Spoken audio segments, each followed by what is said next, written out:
ओम नमः शिवाय। हर हर महादेव। जय महाकाल। 30 अक्टूबर सोमवार, कार्तिक कृष्ण तृतीया है। अगर इस दिन का नक्षत्र देखा जाए तो कृतिका है। अगर इस दिन कोई भी व्यक्ति, चाहे पुरुष हो चाहे स्त्री हो, अगर विधि विधान से शिवलिंग पर चंदन से ओम बना देता है तो उसके जीवन से कई सारी परेशानियों से छुटकारा मिल जाता है। और तो और यह एकमात्र ऐसा उपाय है जो चाहे वह भगवान शिव से मांग सके हैं। यह एकमात्र ऐसा उपाय है, चाहे तो आप अपने घर की कोई भी दिक्कत हो, कोई भी परेशानी हो, आसानी से समाप्त कर सकते हैं। यह एकमात्र ऐसा उपाय है, कई भाई बंधु धन से जुड़ी समस्या को समाप्त करने के लिए करते हैं। आप चाहे तो यह उपाय किसी भी चीज के लिए आप कर सके हैं। चाहे आपका कोई मनोकामना हो वह पूरी नहीं हो रहा हो, आप लाख पूजा पाठ करके थक गए हो, या अगर आपके घर में किसी का तबीयत खराब हो वह ठीक ही नहीं हो रहा हो, आप लाख दवा कराते कराते थक गए, या अगर आपके घर का कोई बिजनेस रुका पड़ा हो, अब बिल्कुल चल ही नहीं रहा हो, तो भी इन सारी समस्याओं से आप छुटकारा पा सके हैं सिर्फ इस एकमात्र उपाय से। यह उपाय इतना खास क्यों है आपको अच्छी तरीके से बता देते हैं। देखा जाए तो कार्तिक माह का पहला सोमवार है और इस दिन की तिथि जो है द्वितीया है। अगर इस दिन का नक्षत्र देखा जाए तो कृतिका है। यह सारा संयोग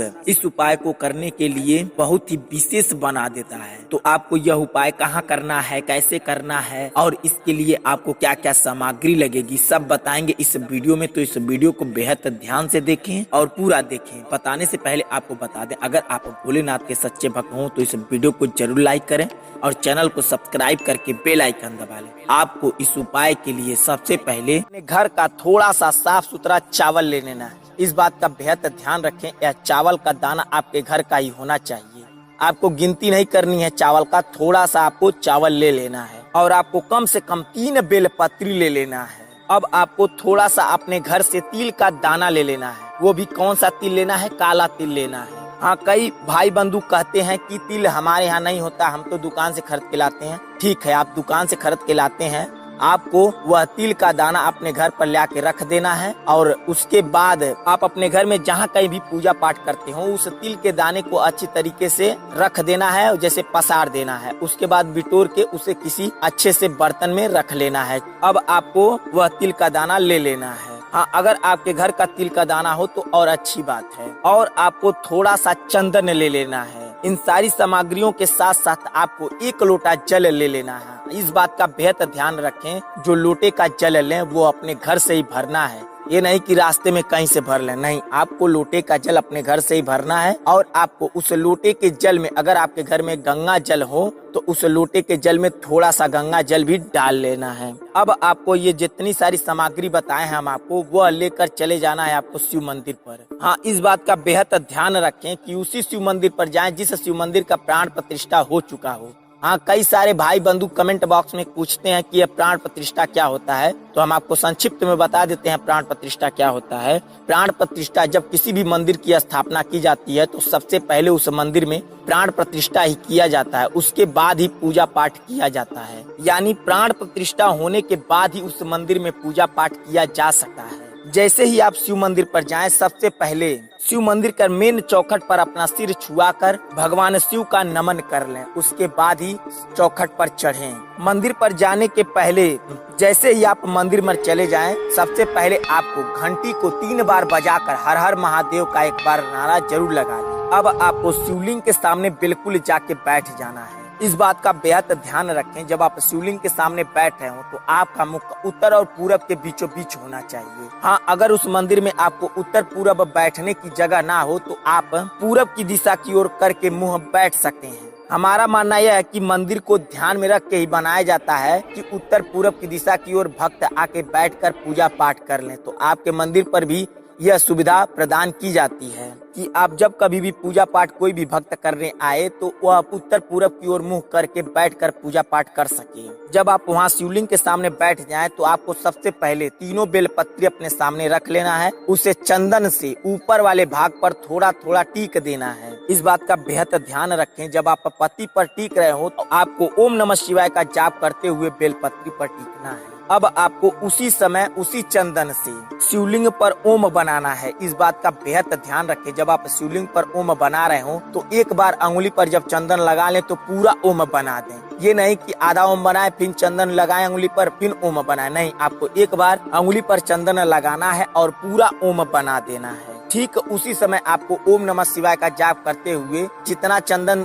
थोड़ा सा चंदन आप लेकर लोटे के जल में थोड़ा सा मिला दें। अब आपको एक बेलपत्री अपने दोनों हाथों के बीच में रखकर ओम नमः शिवाय का जाप करते हुए आपको अशोक सुंदरी की जगह रख देना है। फिर आपको दूसरी बेलपत्री उठाना है, दोनों हाथों के बीच में रखकर ओम नमः शिवाय का जाप करते हुए आपको शिवलिंग के ऊपर रख देना है। अब आपको तीसरी बेलपत्री उठाना है, ओम नमः शिवाय का जाप करते हुए आपको जलधारी के बिल्कुल नीचे उसके सिधाई पर रख देना है। अब आपको थोड़ा सा तिल लेना है और थोड़ा सा चावल लेना है। अपने दोनों हाथों के गदोरी को बीचों बीच रख कर आपको दोनों हाथ जोड़कर ओम नमः शिवाय का कम से कम 21 बार जाप करना है और थोड़ा सा तिल चावल ओम नमः शिवाय का जाप करते हुए जो शिवलिंग के ऊपर बेलपत्री रखे हैं, जहाँ आप टीके हैं चंदन से, वहीं पर थोड़ा सा रख देना है। फिर आपको ओम नमः शिवाय का जाप करते हुए जो अशोक सुंदरी की जगह बेलपत्री रखे हैं वहाँ पर रख देना है। हाँ, इस बात का बेहद ध्यान रखें, जहाँ आप टीके हैं चंदन से उसी के ऊपर बेलपत्री पर रखना है।